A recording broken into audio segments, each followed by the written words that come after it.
Falei para minha esposa que eu estou um pouquinho envergonhado hoje que eu não trouxe a Bíblia, né? E ainda, para me ajudar, me colocam nesse púlpito aqui transparente, né?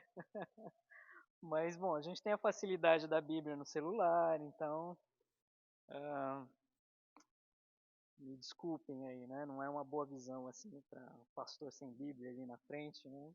Mas eu tô com a Bíblia aqui. Só deixa eu mudar a tela do celular para ela não apagar enquanto.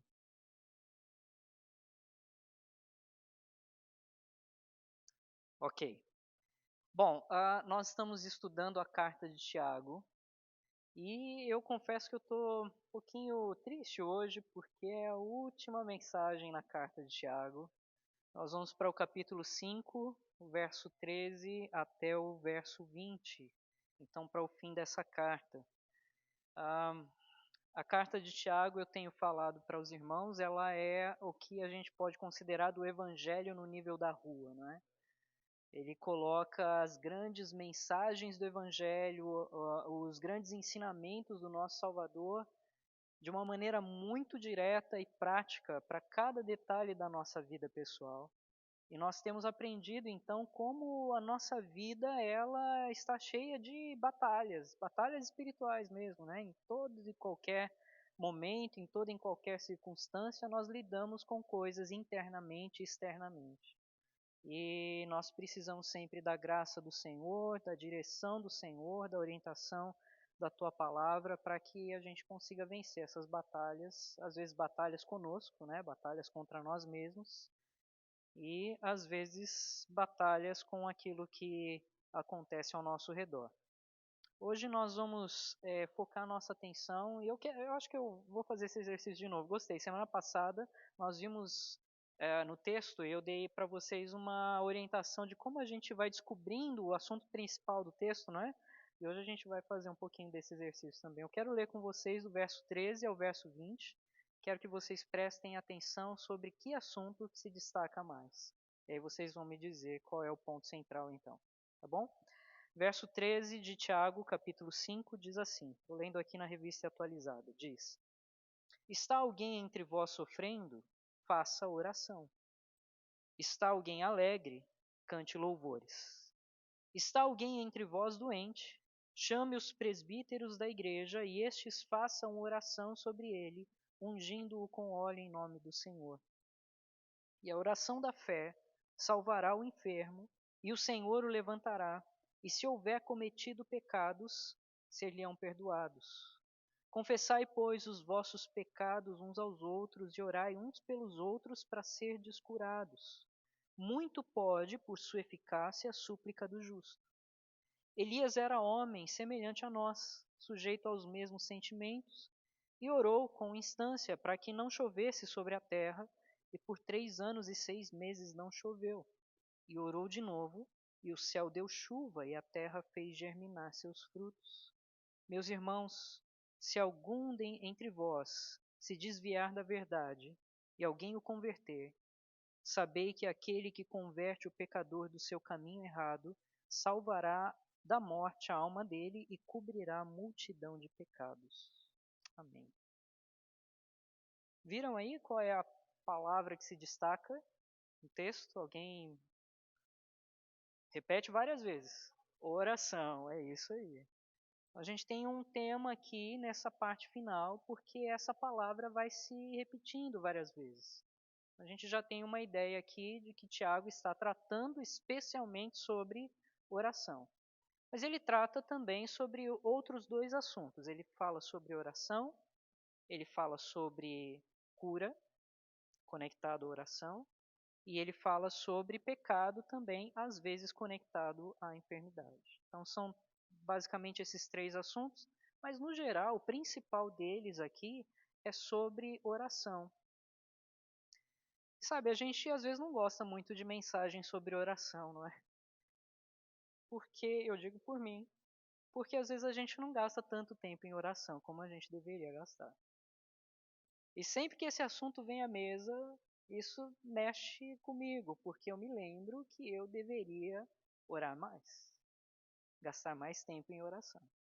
Eu confesso aqui diante dos irmãos, mas eu acho que é um sentimento um pouco comum entre nós, não é?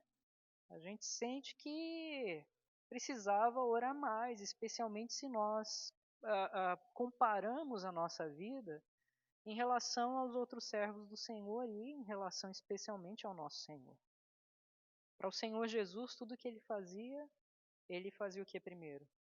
Ia orar. Ia fazer qualquer novo momento no seu ministério, acontecer qualquer novo momento, ele parava para orar. Ia acontecer um grande evento, ele pedia licença para os discípulos, fugia do meio da multidão, ia sozinho para orar. E é certo que de alguma maneira nós nunca estamos sozinhos, e é certo que de alguma maneira nós ignoramos a presença do Senhor também. Eu quero dizer, a gente fala muito conosco mesmo, né? Consigo mesmo. Eu falo muito comigo, você fala consigo mesmo. Você é a maior influência para você, não é? Você fala o tempo todo, mesmo que você não percebe, mas você está falando contigo. No entanto, mesmo quando a gente está sozinho, a gente, por causa de Cristo Jesus, nós estamos na presença do nosso Deus. E é uma chance de falar com o Senhor, sempre que nós estamos sozinhos. Mas aqui Tiago ele não fala só sobre a oração solitária, aquela oração que o Senhor Jesus instrui, que às vezes a gente tem que se colocar no nosso quarto individual, né, sozinho ali, não para ficar em público e tal, mas ele fala de uma oração coletiva, de um compartilhar das nossas orações. E eu quero só reforçar aqui, vou reforçar agora e reforço no final também. Toda quarta-feira a gente tem um grupo de oração aqui, né? 7 horas da noite aqui na igreja. A gente tem um grupo de oração que tem crescido aos poucos, né? O pessoal tem se animado mais a orar. E a gente louva a Deus por isso, porque esse grupo de oração é de fato a base para sustentar não só o ministério português, mas todos os ministérios, né? Nesse grupo se ora por toda a igreja. E é bom a gente investir o nosso tempo, investir a nossa energia para oração. Né? Então eu convido você, e como o Tiago faz aqui, ele nos convida a viver essa vida comunitária de oração. Essa semana a gente teve o nosso pequeno grupo e um dos assuntos que pulou assim na nossa mesa enquanto a gente conversava é que a vida cristã não é um chamado para uma vida solitária, uma vida de Jesus e eu. Embora muita gente pareça diminuir o chamado cristão para isso, né? Faz uma via de tal forma na sua vida que eu estou bem com Deus, eu não preciso da igreja, eu não preciso dos irmãos, ou se eu vou à igreja, eu vou, mas eu não tenho comunhão, não tenho contato, eu quero viver a minha vida, não quero contato com ninguém. Mas esse não é o chamado da Escritura.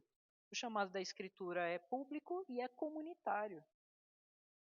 E é comunitário porque às vezes, ou melhor, a maioria das coisas que Deus nos chama a fazer, elas precisam de outras pessoas para que essas coisas sejam feitas e realizadas.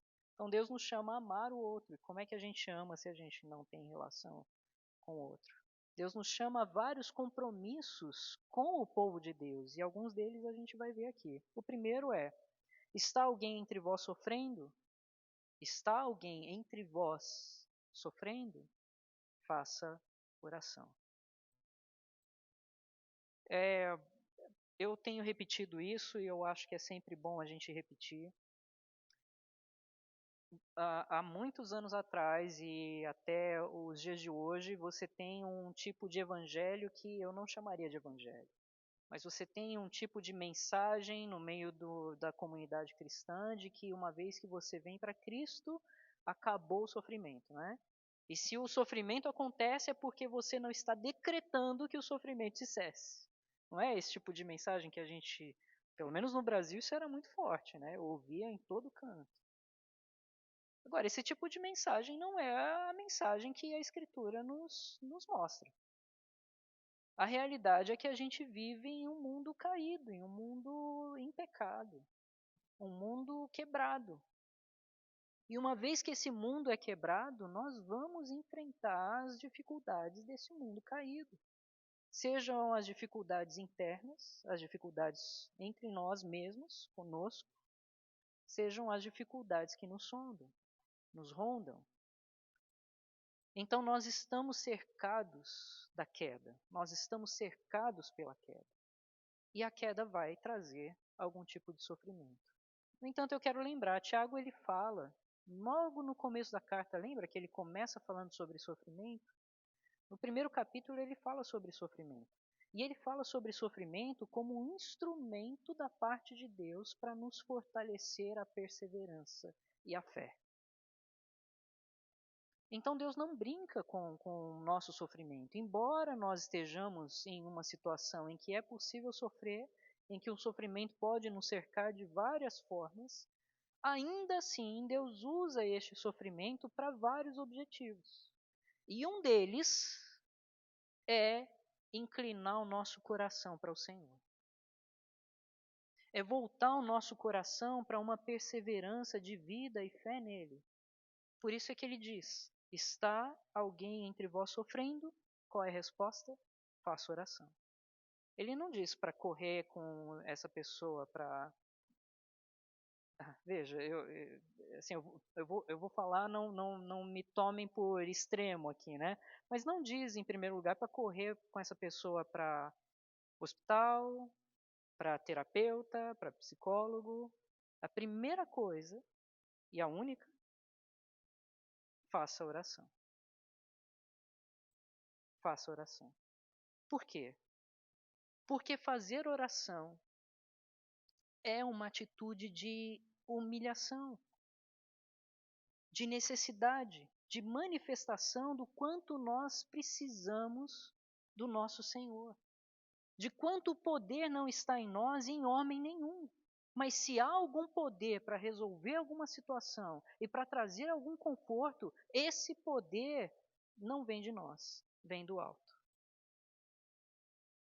Então, o sofrimento que Deus coloca, às vezes, ao nosso redor, tem um objetivo, e Tiago começa a carta falando sobre isso, e eu quero terminar a carta falando sobre isso.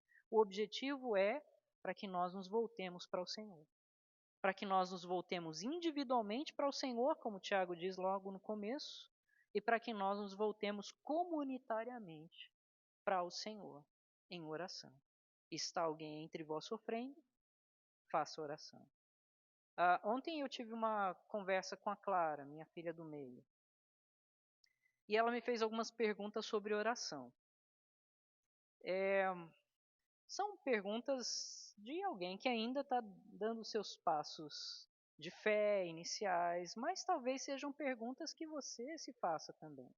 Não é? Porque ela disse assim: eu sei, pai, que Deus sabe de todas as coisas. Por que eu oro? Não é? É uma boa pergunta. Por que eu oro? Outra pergunta que ela fez: pai, ah, Deus, as coisas só acontecem se eu colocar em oração? É assim que Deus faz as coisas se mover? Outra pergunta: por que eu tenho que terminar a oração falando em nome de Jesus? E essa foi a nossa conversa ali das 10 da noite. Eu falei, filha, essa hora. Mas ok, a gente continuou sentamos na cama e a gente foi conversando sobre oração. Então eu quero destacar aqui algumas coisas bem brevemente sobre oração, para que a gente entenda a importância. Primeiro, sim, é certo que Deus sabe de todas as coisas. Mas Deus, embora sabendo de todas as coisas, Ele decidiu que a nossa vida ia ser uma vida dinâmica na relação com Ele. E Ele decidiu responder à oração do seu povo para fazer muitas coisas acontecer. Então, Tiago, ainda no capítulo 4, capítulo anterior, ele diz assim: vocês não recebem porque não pedem, não é?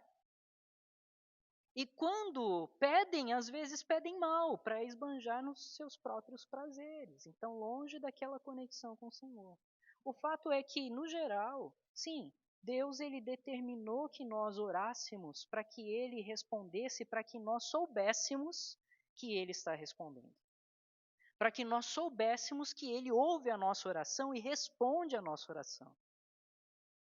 É mais para nós, no final das contas, para que nós saibamos do que para Deus saber. Ele sabe. Ele sabe quais são as minhas necessidades. Mas Ele quer esse relacionamento comigo. E Ele me ordena a orar para que eu busque ao Senhor. Para que eu olhe para Ele. Para que eu reconheça que tudo que vem, vem das mãos bondosas dEle. Então eu oro para Ele. E Ele se agrada em responder a minha oração, porque Ele se agrada em ver eu me regozijando na resposta que Ele dá à oração. Então, sim, Deus responde às nossas orações. E sim, você precisa orar e orar sobre todas as coisas. Agora, é verdade que há coisas pelas quais a gente não ora e Deus ainda, na sua bondade, responde, não é? Eu digo, como nós somos falhos em nosso momento, em nosso tempo de oração, a Bíblia diz, por exemplo, Romanos 8, que o Espírito fala no nosso interior, na versão revista atualizada diz, com gemidos inexprimíveis. Lembra desse texto? Eu vou traduzir dessa forma, ele fala com sons inaudíveis. Ou seja, são coisas que eu não consigo ouvir, ou mesmo que eu não consigo entender. Mas o Espírito Santo sabe das minhas necessidades e Ele mesmo ora por mim.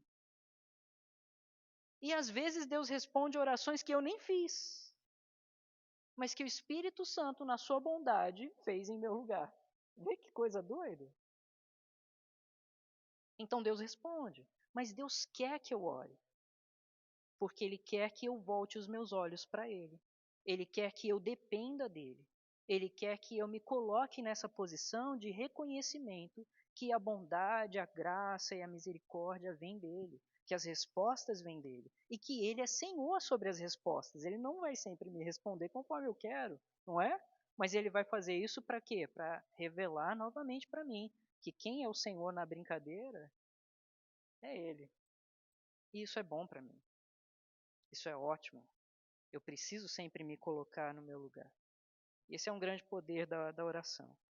Eu vou falar ainda sobre por que a gente ora em nome de Jesus, mas ele diz assim: está alguém entre vós sofrendo, faça oração, está alguém alegre, cante louvores, celebre. Né? Isso faz parte de algo que acontece quando nós nos reunimos. Ele fala: olha, está entre vós, no nosso meio, alguém sofrendo, ore. Está entre vós alguém alegre, celebre com alegria. E às vezes a gente, é, sabe, talvez eu possa fazer uma analogia na nossa relação com os filhos.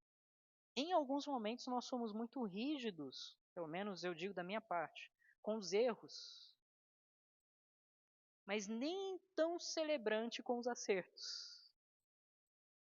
Entende?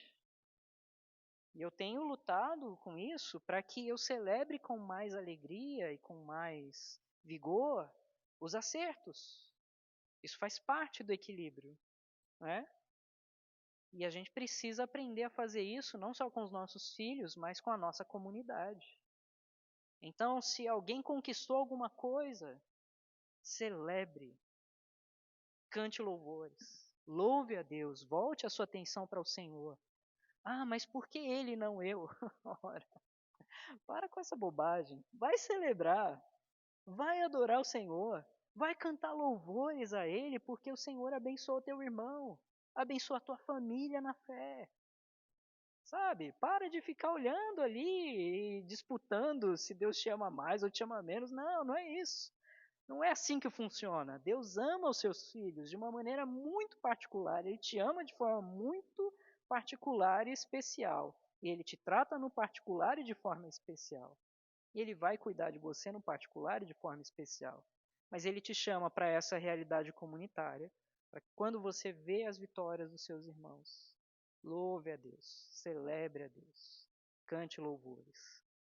Diz Romanos 12, que nós vimos no último domingo, o pastor pregando, ele diz que nós deveríamos nos alegrar com os que se alegram e chorar com os que choram, não é? Então nós precisamos exercitar isso também. Verso 14, ele diz: está alguém entre vós doente? Chame os presbíteros da igreja, e estes façam oração sobre ele, ungindo-o com óleo, em nome do Senhor. Antes de tratar a parte inicial, só para a gente não perder o fio da meada ali, das perguntas, né? Por que a gente ora em nome de Jesus, em nome do Senhor Jesus? Nós oramos em nome de Jesus porque nós não podemos nos aproximar do Senhor somente pelas nossas próprias forças, pelo nosso próprio nome, por aquilo que nós alcançamos com as nossas mãos. Quem alcançou a nossa salvação e restaurou a nossa relação com Deus é Cristo Jesus. Então é por causa dele, por causa dos dons dele, por causa da vitória dele, por causa da salvação que ele traz, por tudo aquilo que ele é, por ele ser o mediador, é que eu oro em nome de Jesus. Não chego no meu nome. Eu não tenho autoridade nenhuma.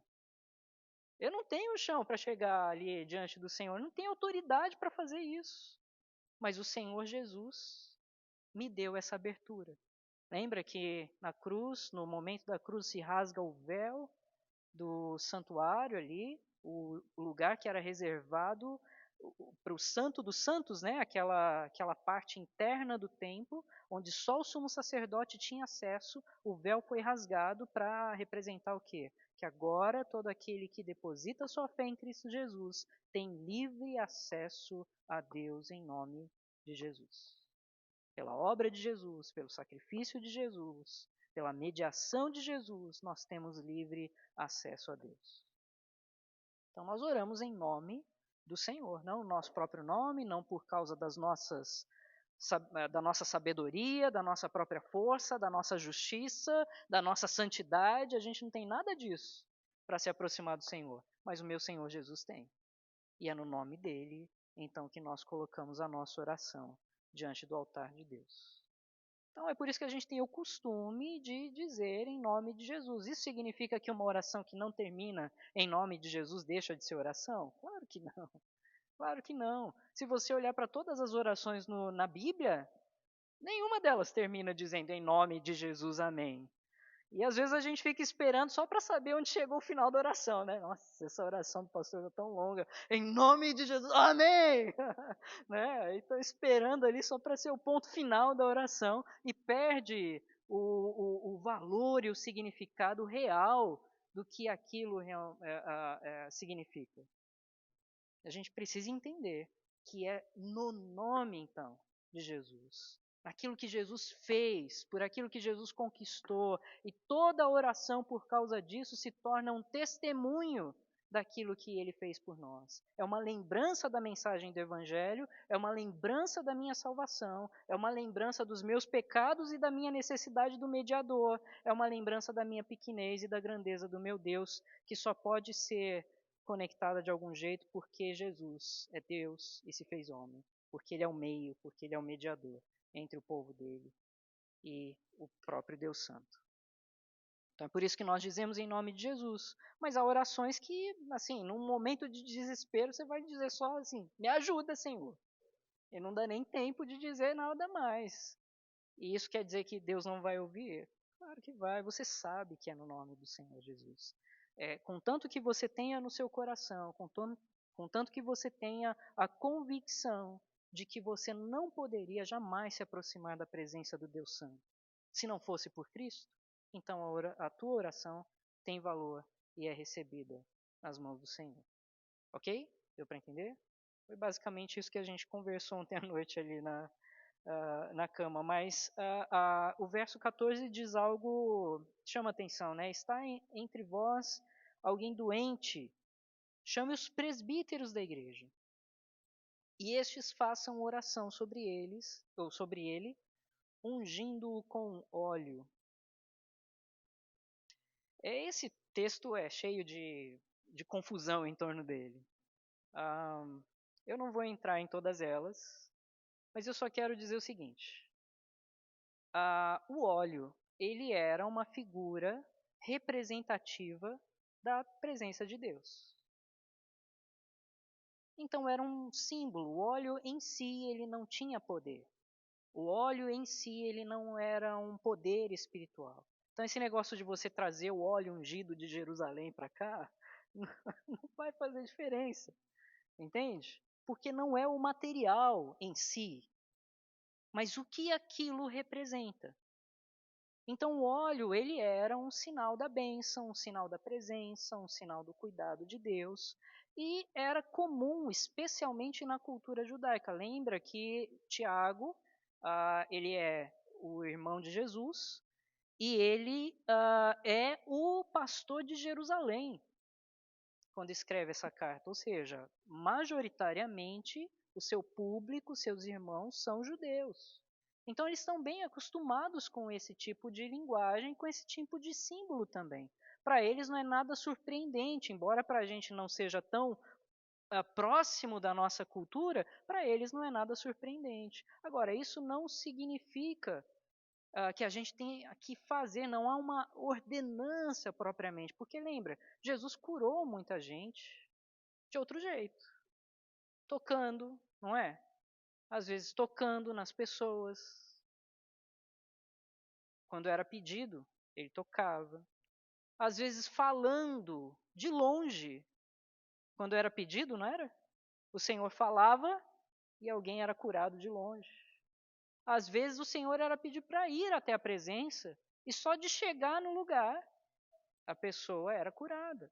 Algumas pessoas tocavam nas vestes de Jesus e eram curadas. Teve ocasião que pegaram ali o paninho usado pelos apóstolos e tocando o pano nas pessoas, as pessoas eram curadas. Teve ocasião que Jesus cuspiu e passou cuspe no olho e curou. E aí, gente? Vamos nessa? Entende? O que eu quero dizer é que são atitudes simbólicas da presença de Deus. Se alguém pedir para que seja assim, amém, vamos fazer, não há nenhuma restrição. Agora, não há uma ordenança para que, em toda a Escritura, no geral, para que sempre isso aconteça. É um costume local que é expressado aqui e que pode ser abraçado por todos nós nessa ocasião. Não é propriamente o óleo, porque diz que é, depois no verso 15, e a oração da fé salvará o enfermo, e o Senhor o levantará. É o óleo ungido de Jerusalém? Não. É a oração da fé que vai salvar o enfermo. A oração da fé. Então veja, há aqui algumas coisas a se pensar. Eu falei, né? Há muita coisa em torno desse texto, né? Assim, é bom que você coloque os presbíteros envolvidos na oração. Os presbíteros são os elders, né? Os anciãos da igreja. Eles são chamados por Deus também para esse ministério de oração, e eles devem ser chamados vez ou outra para orar pelo enfermo. Há outra coisa que alguns estudiosos dizem, ele está dizendo aqui que ungir com óleo é, na verdade, massagear com óleo. Então, eles criam que o óleo ele tinha valor medicinal, terapêutico. Então, ele está dizendo, em outras palavras, ore, mas use remédio também. Olha, sinceramente, não é isso não. Desculpa, parece mais fácil seguir por esse caminho, mas não é isso não. Porque o povo sabia que não é qualquer tipo de enfermidade que você bota óleo lá e vai. Não é. O óleo ele era simbólico. O povo não era tonto em relação à medicina. Eles tinham uma medicina diferente da nossa. Mas eles sabiam o que usar e o que não usar para determinadas coisas. Isso era muito mais um símbolo mesmo. Né? Agora, eu não vou ficar discutindo esse ponto aqui. Se alguém achar que é assim, ok, tá bom. Não vai mudar o central, porque o central está no verso 15. A oração da fé salvará o enfermo e o Senhor o levantará. Eu acho que, acima de tudo, o que esse texto fala sobre oração e dá todas essas instruções, ele é um desafio à nossa fé. Ele é um desafio de fé. E é um desafio que você vê em todo o Novo Testamento. Porque lembra quando um rapaz endemoniado lá, ele tinha convulsões e tudo mais, os discípulos tentaram expulsar o demônio, e não conseguiram, e aí eles voltaram para Jesus e disseram, olha, não deu, a gente não conseguiu, o que aconteceu? Jesus balança a cabeça e diz assim, homens, o quê? De pequena fé, ou de pouca fé. Ele não culpa a situação, ele não culpa nada mais, exceto a falta de fé.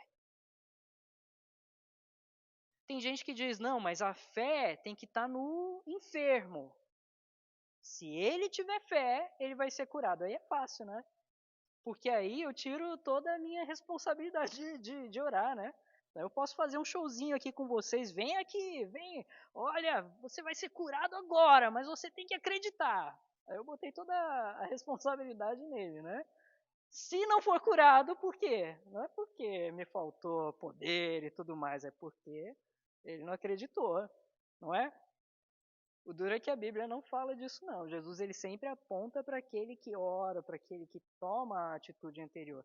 Lembra quando Jesus ressuscitou a filha de Jairo? Ela ressuscitou porque ela tinha fé? Eu acho que ela estava morta, não é? Lázaro, 4 dias depois. E aí? Ele teve fé para que ele fosse ressuscitado? O ponto não era esse. Por isso é que eu digo e inverto a situação para dizer, olha, o Senhor nos convida e nos convoca a uma vida de fé. Uma vida de dependência nele. Uma vida de entrega nele. E é tão difícil a gente encontrar fé. Sabe? É tão difícil a gente encontrar fé. Deixa eu dizer uma coisa que eu sei que vai ser polêmica aqui. Eu não quero polemizar, tá? Eu sei. Eu sei que vai ser polêmica. Eu não quero. Tá bom? Depois vocês brigam comigo lá fora e tudo mais. Mas eu vou ter que dizer, eu acho. Tô quase desistindo, mas eu vou. Agora tem, né? Bom, a, a escritura, ela faz às vezes analogia entre pecado e doença. Ela às vezes usa a linguagem de doença para se referir ao pecado. Mas ela faz isso em termos de analogia e não de realidade. Ela simboliza algo que é real, e o real é o pecado. E a doença simboliza, então, naquela analogia do texto bíblico. Deu para entender? Qual que é o problema? Com o passar do tempo, a gente começou a tomar aquela analogia como sendo fato. E aí a gente começou a dar nome de doença aos nossos pecados. E a gente parou de buscar o Senhor para começar a buscar outras coisas. Porque a gente tem chamado aquilo de doença e não de pecado. E sabe que isso é um caminho sem volta. Primeiro, porque a igreja está se acostumando com essa linguagem, ela abraçou essa linguagem, ela engoliu essa linguagem e tomou isso como realidade. Segundo, isso causa um enorme problema, porque a gente sabe que, por exemplo, enfermidades, com muitas aspas aqui, mentais, elas não têm cura ou não têm um tratamento eficaz em todos os casos. Não é sempre tentativa e uso disso, e uso daquilo, e uso daquilo outro. É sempre assim. Isso tira a esperança. Porque se não tem cura, você se coloca numa situação constante naquilo. E isso tira a responsabilidade. Porque se não é pecado e é doença, então eu peguei uma doença aí. Eu sei que eu estou sendo bem polêmico com essa coisa aqui, mas eu preciso ser honesto com vocês. A gente mudou a nossa linguagem. E a gente mudou a nossa linguagem e trouxemos um enorme problema para nós, porque nos falta fé no Senhor. Nos falta fé. Qual é a minha orientação? Peça fé ao Senhor. Busque fé no Senhor. Creia no poder do Senhor e na sua palavra. Busque a instrução da palavra do Senhor. E quando você estiver preenchido pela fé, ore pela enfermidade. Eu sei que é um desafio. E é um desafio ainda maior para essa nossa geração que abandonou a fé. Para pegar qualquer outra coisa que é mais fácil. Eu sei que vocês talvez queiram brigar comigo, alguém queira brigar comigo sobre isso. Ok. Eu até gostaria de ter bons argumentos para me submeter, porque parece mais fácil. Mas biblicamente eu não encontro os argumentos para isso.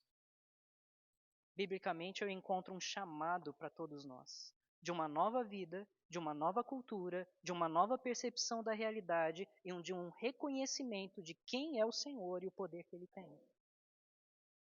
E o que Ele exige de mim e de você é uma fé, uma verdadeira fé, quando eu me coloco em oração.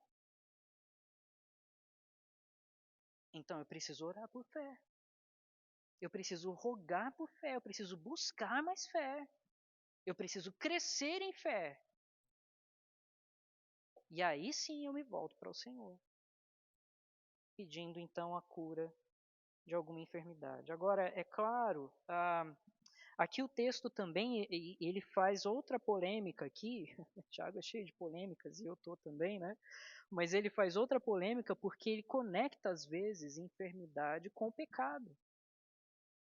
E na linguagem que ele usa no texto aqui, ele faz isso, e na linguagem que o Novo Testamento conecta também, no geral, outras partes do Novo Testamento, também nós encontramos essa conexão. Por exemplo, quando Paulo fala da relação da igreja de Corinto com a ceia do Senhor, como é que eles iam para a mesa e devoravam as coisas e os pobres não tinham nem chance e tal, eles faziam divisão entre eles e tal, e o que Paulo diz? Não me admira que tenha muitos enfermos entre vós e muitos estão morrendo.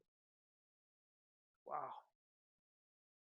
Ele fala, eu vejo toda essa divisão, eu vejo todo esse pecado e não me admira que muitos estejam enfermos e morrendo.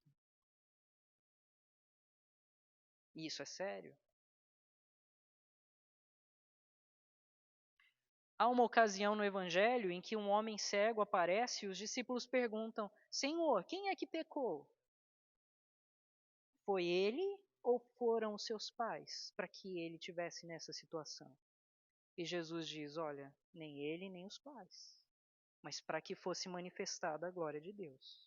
Por que eu estou trazendo esses dois textos? Porque eu estou dizendo que, por um lado, algumas enfermidades podem não ter nada a ver com pecado. Pode ser só uma ocasião em que Deus traga para manifestar a glória do seu poder e a busca pela presença dele. Mas há outros textos que mostram que, em algumas ocasiões, enfermidades vêm porque estão conectadas com uma vida de pecado. Sabe, a gente não pode brincar com esse tipo de coisa. A gente quer deixar tudo muito raso, muito na ciência, muito na terapia, e a Bíblia está chamando a gente para um outro caminho, para uma vida de fé, para uma vida de dependência, para uma vida de busca ao Senhor. E Ele fará a coisa acontecer. Ele levantará. E se houver cometido pecados, então ele diz, por isso que eu estou ligando aqui, ser-lhe-ão perdoados. Em outras palavras, se aquela enfermidade de alguma maneira estiver conectada a uma questão de pecado, e se o Senhor levantar, então até os pecados estão perdoados.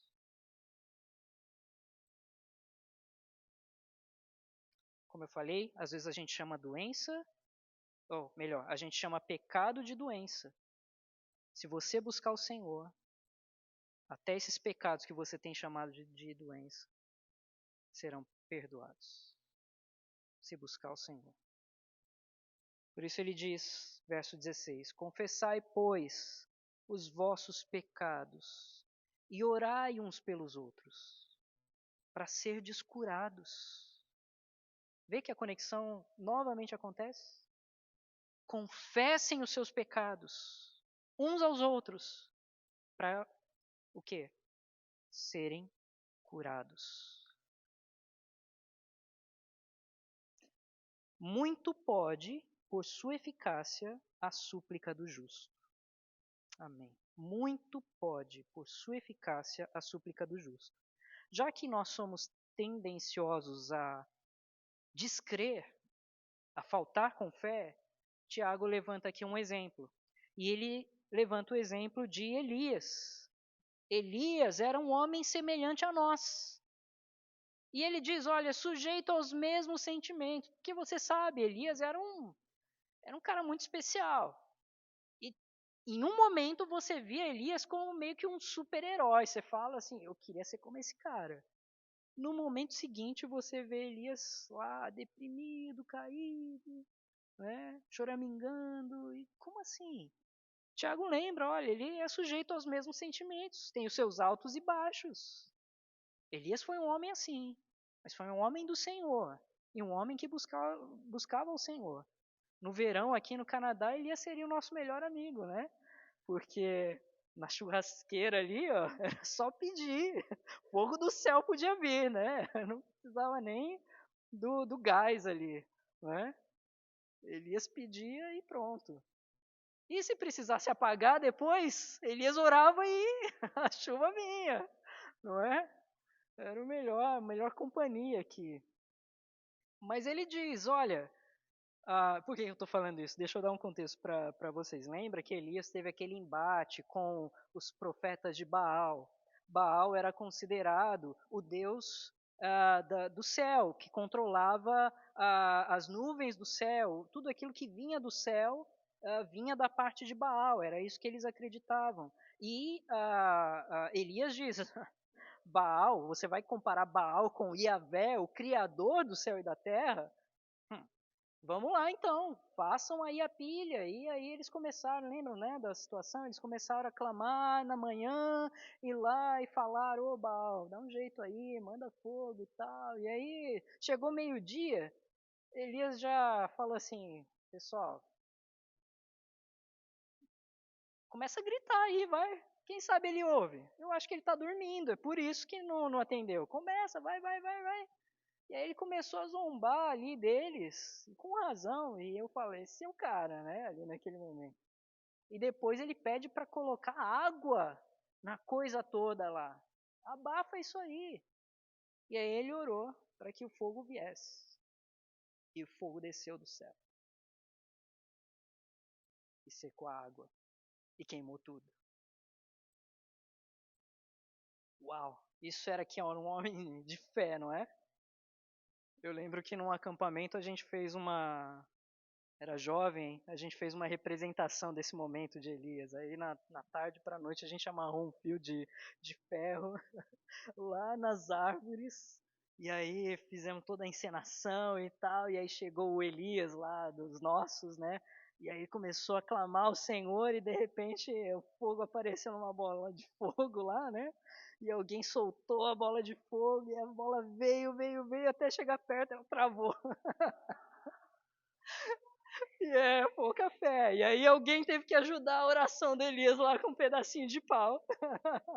Mas chegou e aí fez a fogueira. E depois a gente fez o culto da fogueira ali e tal, né? Mas foi muito legal. Foi uma experiência marcante. Mas não foi a experiência de fé do Elias, né? Tava longe de ser. Mas esse era Elias. Elias, um homem que colocava sua fé no Senhor. E o que Tiago diz com o exemplo de Elias? Ele era homem como eu e você. Não tinha nada diferente. Ele tinha os seus altos e seus baixos. Ele tinha o seu momento de grande força e que você falava, eu quero ser esse cara quando eu crescer. E ele tinha os seus momentos de fraqueza que você tampava os seus olhos. Homem como nós. Mas qual que era o grande diferencial desse homem? Era um homem que tinha fé, que ele sabia que ele podia depender do Senhor, que ele sabia quem era o seu Deus e o tamanho do poder que o seu Deus tem. Esse era Elias.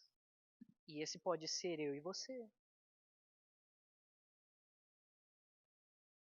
Esse deveria ser eu e você. Não no quesito da vestimenta e tudo mais, ou da comida de Elias, né?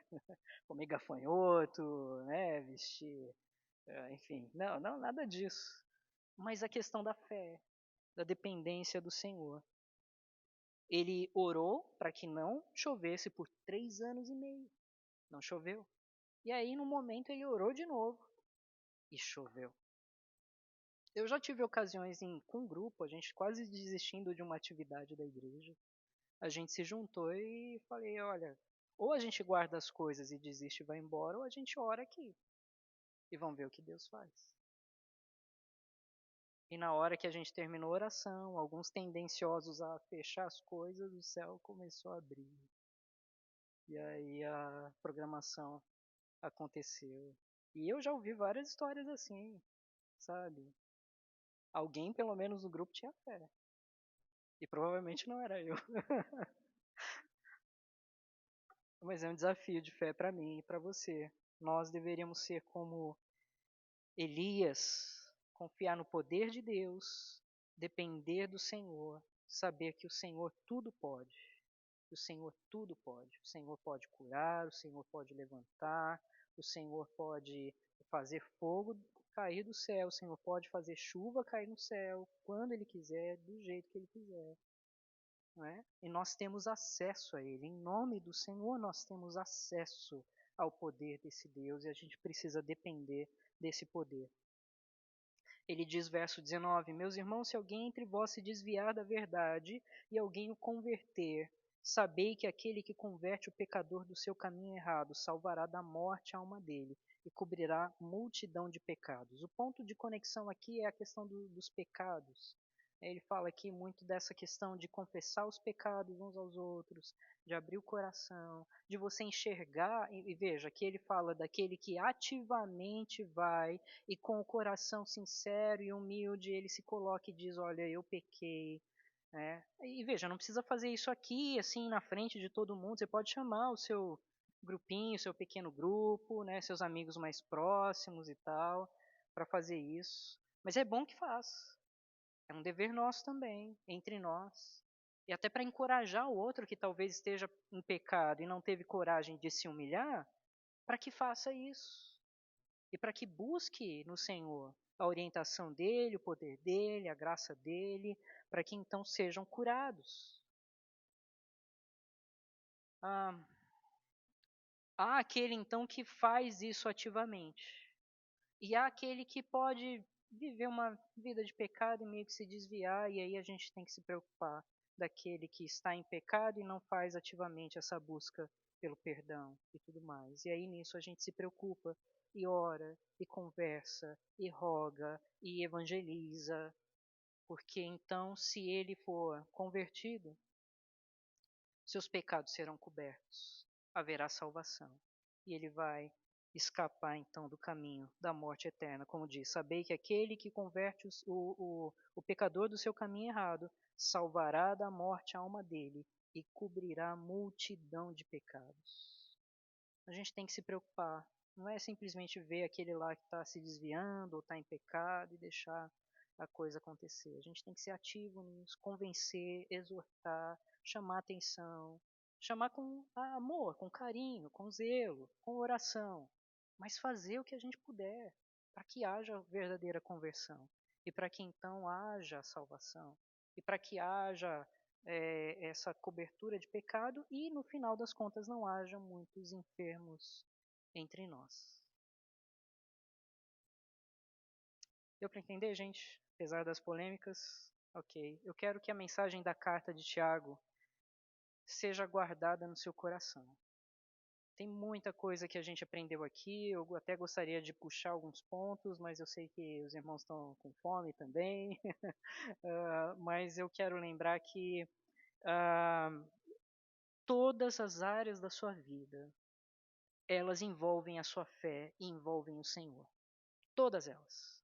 A sua relação com os filhos, a sua relação com o seu entretenimento, a sua relação com o seu trabalho, a sua relação consigo mesmo, todas as áreas da sua vida, não importa onde você esteja, não importa para onde você vá, à vista do público, fora da vista do público, em todos os lugares você está lidando com a sua fé e com o seu Senhor. E Tiago, ele nos lembra disso de forma muito especial. Ele coloca várias ocasiões de vida nas quais nós somos desafiados.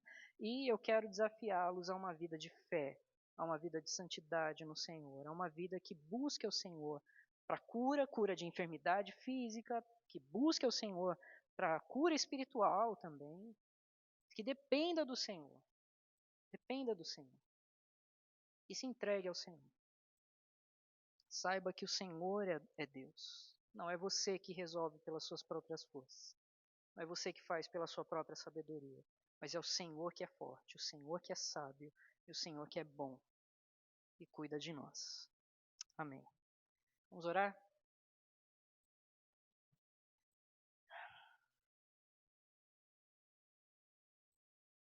Obrigado, Senhor, por essa bendita carta que o Senhor permitiu que chegasse até nós. Obrigado a Deus porque o Senhor nos ensinou tantas coisas poderosas, ó Pai. E nós queremos, ó Deus, que estes ensinamentos encontrem morada em nosso coração e façam verdadeira mudança de vida. E, ó Deus, aqueles que ouviram hoje a Tua voz, ó Pai, se sentiram desafiados a uma vida de fé, a uma vida de oração, ó Deus, a uma vida de confissão, ó Pai. Ó Deus, que o Senhor trabalhe de maneira poderosa, ó Deus, que o Senhor trabalhe de maneira especial, que nós saiamos daqui diferentes, ó Pai, mais confiantes em Ti, ó Deus, mais entregues, ó Deus, ao Teu poder, mais reconhecedores, ó Pai, do quanto o Senhor é grande, poderoso, e o Senhor, de fato, tudo pode. Ó Deus, nos ajude, Senhor, dá-nos graça, renova, Deus, as nossas forças, ó Pai, perdoe a nossa geração que caiu tanto, ó Deus, na jornada de fé, mas há a chance, enquanto há vida para nós, há a chance de reviver, ó Pai, essa fé. Há a chance, ó Deus, de avivar, ó Deus, a Tua igreja. Há a chance, ó Deus, de viver a experiência do Evangelho como outras gerações ainda não viveram, ó Deus. Ó Pai, levante entre nós um povo de fé, um povo que ame ao Senhor verdadeiramente, um povo que busque ao Senhor em todas as coisas, pequenas ou grandes, um povo que reconheça, ó Deus, que toda boa dádiva e todo dom perfeito vem do Pai das luzes, e que nós celebremos, ó Deus, com alegria aquilo que o Senhor traz sobre nós, e que nós vejamos com esperança, ó Deus, aquilo que o Senhor pode fazer. Ajuda-nos, ó Pai, a viver essa fé, a crer, ó Deus, no Senhor, a depender do Senhor mesmo quando os nossos olhos não veem, mesmo quando a nossa capacidade não alcança, ó Deus, mesmo quando nossa sabedoria não conecta os pontos. O Senhor sabe todas as coisas. E o Senhor, ó Deus, é poderoso para lidar com todas elas.